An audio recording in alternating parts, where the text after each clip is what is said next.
అంటే couple friendly. హ్మ్.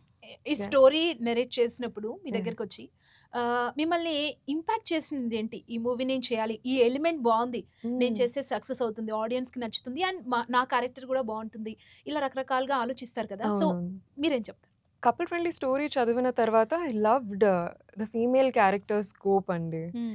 తను she has a beautiful character arc throughout the film and I feel like ఇలాంటి అవకాశాలు రావడం చాలా తక్కువ. చాలా rare. And so the moment it came to me I knew that రావ యాక్ట్ చేయాల్సిందే. I want to be Mitra hmm. అనే ఒక ఫీలింగ్ కలిగింది. హ్మ్. అదర్‌వైజ్ క్యారెక్టర్ గురించి చెప్పాలంటే she is also very action oriented అండి. లైక్ ఏమైనా డిసైడ్ అయితే వెంటనే చేసేస్తుంది. ఎక్కువ ఆలోచించి, వెయిట్ జేసి, హ్మ్. అయ్యో! ఇది వర్కౌట్ అవుతుందా? అవ్వదా? అంత టైం ఉండదు తనకి. హ్మ్. ఓకే. నెక్స్ట్ ఏంటి? హ్మ్. That is her zone.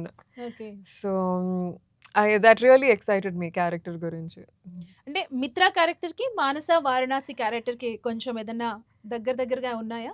Hmm. I think at heart we're both simple souls, oh! right? Simple who value relationships. హ్మ్. చాలా ముఖ్యం మన చుట్టుపక్కన లవ్డ్ వన్స్ వాళ్ళకి విలువ హ్మ్. ఇవ్వడము, మంచిగా ఉండడము. I think this is a similarity in both okay. Of us. హ్మ్.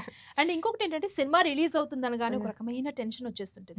సో, హ్మ్. ఈవెన్ మీరు మోడలింగ్‌లో గూడా స్టేజ్ పైన యాహ్! నుంచున్నప్పుడు అనౌన్స్ చేస్తున్న టైంలో కూడా యాహ్! మీరు అది ఆల్రెడీ ఫేస్ చేసి ఉంటారు. So, right. మూవీ రిలీజ్‌కి రాబోతుంది అన్నప్పుడు ఎలాంటి ఫియర్? అంటే ఫస్ట్ మూవీ ఆల్రెడీ ఎక్స్‌పీరియన్స్ చేశారు కదా! యాహ్! సో, ఎలా ఉంటుంది ఆ టైంలో? ఇట్ ఈస్ క్వైట్ నర్వ్ రేకింగ్ అండి. ఆఫ్ హ్మ్. కోర్స్ యాస్ యాక్టర్స్ మన 100% హార్డ్ వర్క్ మనం పెడతాము. హ్మ్. కానీ ఒక పాయింట్ తర్వాత మనం కంట్రోల్ చేయలేము. Hmm. We leave the rest to God right. Hmm. Nervousness అనేది ఉంటది. And especially for Couple Friendly I feel this more excitement than nervousness. In my heart I oh! Know that Couple Friendly is a beautiful film. Audience ఎలా తీసుకుంటారు అనేది of course హ్మ్. ఎవరి opinion వాళ్ళది.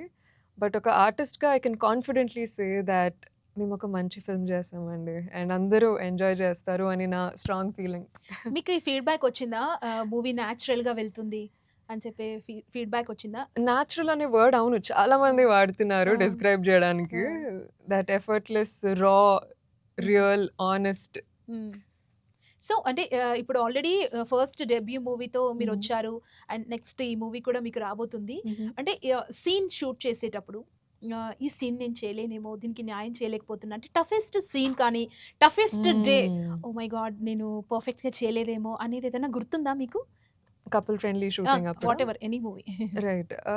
Yeah! డెఫినిట్‌గా అండి. ఆ! వెన్ వి స్టార్టెడ్ వర్క్‌షాప్ చేసామనమాట ఫర్ 1 మంత్. హ్మ్. అండ్ చేస్తున్నప్పుడు the toughest scenes were always angry scenes. I used to be very calm, composed, om shanti, all is well అనే ఒక స్పేస్‌లో ఎప్పుడు ఉండేదాన్ని. అండ్ సడెన్‌గా లేదు ఇక్కడ క్యారెక్టర్ ట్రిగ్గర్ అవుతుంది. తను వెంటనే ఇలా రియాక్ట్ అవ్వాలి.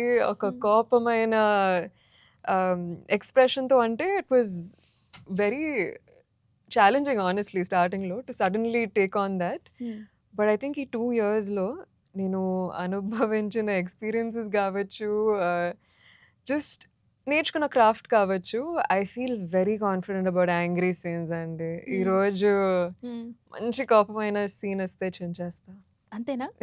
ఓహ్ మై గాడ్! డైరెక్టర్స్ గారు నెక్స్ట్ మంచి కోపమైన సీన్స్ అలాంటి క్యారెక్టర్స్ కావాలని అనుకుంటున్నారు. అంటే ఆ!